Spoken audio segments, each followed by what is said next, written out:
हरे कृष्णा। भाद्रपद माह की वह सुनहरी सुबह थी जब सूर्य की पहली किरण यमुना के निर्मल जल में मानो सुनहरी आभा बिखेर रही थी। वृंदावन की गलियों में गोप वालों की चहल पहल, गाय की घंटियों की मधुर ध्वनि और कहीं दूर से आती मक्खन महने की आवाज, चारों ओर भक्ति और आनंद का वातावरण था। लेकिन वृंदावन के एक कोने में हलचल से ज्यादा बेचैनी थी। एक नन्ही सी परछाई धूल भरी पगडंडियों पर दौड़ते दौड़ते हर मोड़ पर पुकार रही थी, कान्हा, ओ कान्हा, कहाँ हो तुम? उसकी सांसें तेज, आंखों में चिंता और मन में बस एक ही सवाल, आज मेरे कान्हा नजर क्यों नहीं आ रहे हैं? उसकी पुकार यमुना तट से टकराकर लौट रही थी, पर कान्हा की कोई उत्तर नहीं आ रहा था। वह नन्हा ग्वाल बाल कहीं दाएं मुड़ता, कहीं बाएं, कहीं गलियों में झांकता तो कहीं तालाब के किनारे खोजता। उसके पैरों में धूल, माथे पर पसीना, लेकिन मन में बस एक ही आस, कहीं तो मेरे कान्हा मिल जाएंगे। अचानक वह दौड़ता हुआ सुदामा के पास पहुंचा। अरे ओ सुदामा, तूने आज अपने कान्हा को देखा है क्या? सुबह से ढूंढ रहा हूँ, कहीं नजर नहीं आ रहे हैं। पता नहीं कहाँ चले गए, मुझे तो बड़ा भय हो रहा है। कहीं कोई असुर तो नहीं आ गया जो मेरे कान्हा को संकट में डाल दिया हो। सुदामा उसकी बेचैनी सुनकर हंस पड़ा।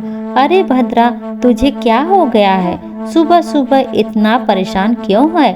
आ जा, इस पेड़ के नीचे बैठकर थोड़ा विश्राम कर। भद्रा हैरान रह गया। अरे मेरा कान्हा मिल नहीं रहा है और इसे मजाक सूझ रहा है। भद्रा फिर मधुमंगल और कृष्ण सोत के पास गया। अरे तुम लोगों ने कान्हा को देखा है क्या? लेकिन वह भी हंसने लगे। भद्रा गुस्सा में आ गया। कितने स्वार्थी हो तुम सब। हमारा कान्हा पता नहीं कहाँ संकट में है और तुम्हें हंसी सूझ रही है। तभी उसने देखा सामने ताऊजी बलराम खड़े थे। वह दौड़ता हुआ उनके पास पहुंचा। ताऊजी, भोर से ही कान्हा को ढूंढ रहा हूँ, मिल ही नहीं रहे हैं। क्या आपने देखा है उन्हें? बलराम मुस्कुराए और बोले, अरे भद्रा, जरा सोच तो सही, कान्हा तुझसे दूर कैसे जा सकता है? भद्रा चौंका। क्या मतलब ताऊजी? उसी क्षण पीछे से ठहाकों की आवाज आई। भद्रा मुड़ा और देखा कृष्ण पेट पकड़कर हंस रहे थे। असल में कृष्ण पूरे समय भद्रा के पीछे पीछे ही थे। जब भी भद्रा मुड़ता वे छिप जाते और इसी तरह उसकी आंखों से ओझल रहते। भद्रा तो बस इधर उधर ढूंढता रह गया। सच कहूँ, हम सब भी भद्रा जैसे ही हैं। कृष्ण को ढूंढने के लिए दूर दूर भटकते हैं, मंदिर में, तीर्थों में, यात्राओं में, लेकिन वह तो हमारे एकदम पास हैं। हमारी हर सांस, हमारी हर धड़कन में है। जन्माष्टमी हमें यही सिखाती है, भगवान को पाने के लिए दूर जाने की जरूरत नहीं है, बस अपने मन को प्रेम और भक्ति से भरना है। तो इस जन्माष्टमी अपने कान्हा को अपने भीतर पहचाने और पाए वह सच्चा आनंद जो कृष्ण के नाम में है। हरे कृष्णा कृष्णा कृष्णा हरे हरे, हरे कृष्णा कृष्णा कृष्णा हरे हरे। और जैसे जैसे शाम गहराने लगी, नंदलाल के घर चहल पहल बढ़ गई। चारों ओर दीपक की रोशनी जगमगा रही थी। महिलाएं भजन गा रही थी और बच्चे उत्सुकता से पूछ रहे थे, माँ कृष्ण कब आएंगे?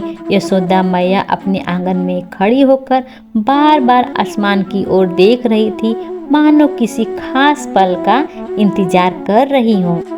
गांव के बुजुर्ग लोग मंदिर में एकत्रित होकर भगवान के जन्म की कथा सुन रहे थे और बीच बीच में जय श्री कृष्ण के स्वर गूंज उठते थे। हवा में मीठी खुशबू थी, कहीं खीर पक रही थी, कहीं घी में तले पुए थे तो कहीं ताज़ा मक्खन का स्वाद फैल रहा था। हर कोई अपने अपने तरीके से उस रात को खास बनाने में लगा था, क्योंकि यह सिर्फ एक त्योहार नहीं था, यह तो वह रात थी जब भगवान धरती पर खुद पधारे थे। इतिहास कहता है, जब जब अन्याय बढ़ता है, धर्म कमजोर पड़ने लगता है और लोग निराश के अंधकार में डूब जाते हैं, तब ईश्वर किसी न किसी रूप में अवतरित होते हैं। द्वापर युग में भी ऐसा ही हुआ था। अत्याचारी कंस के आतंक से पूरी धरती कांप रही थी। चारों ओर भय का वातावरण था, लेकिन भगवान ने वादा किया था, जब जब धर्म की हानि होगी तब तब मैं स्वयं अवतार लूँगा। और यही वादा पूरा करने के लिए उस रात कान्हा ने जन्म लिया। कंस का अत्याचार चरम सीमा पे था। मथुरा की गलियों में डर सन्नाटा पसरा हुआ था। लोग मन ही मन भगवान से प्रार्थना कर रहे थे कि कोई अवतार आके उन्हें इस दुष्ट राजा से मुक्ति दिलाए। दूसरी ओर कारागार में देवकी और वासुदेव अपनी 8वीं संतान के जन्म की प्रतीक्षा कर रहे थे। अर्धरात्रि का समय था। आकाश में बादल गरज रहे थे और कारागार में एक दिव्य प्रकाश फैल गया। उस प्रकाश के मध्य शंख, चक्र, गदा, पद्मधारी भगवान विष्णु का साक्षात्कार रूप प्रकट हुआ। उन्होंने वासुदेव और देवकी से कहा, मैं स्वयं श्री हरि कृष्ण के रूप में आपके यहाँ जन्म लूँगा, ताकि कंस के अत्याचार का अंत हो सके, धर्म की पुनः स्थापना हो। क्षण भर में वह दिव्य रूप एक सुंदर शिशु में बदल गया। उनकी नीलवर्णी कांति, कमल जैसी आंखें, चारों ओर फैली मोहक आभा पूरे कारागार को पवित्र बना दिया।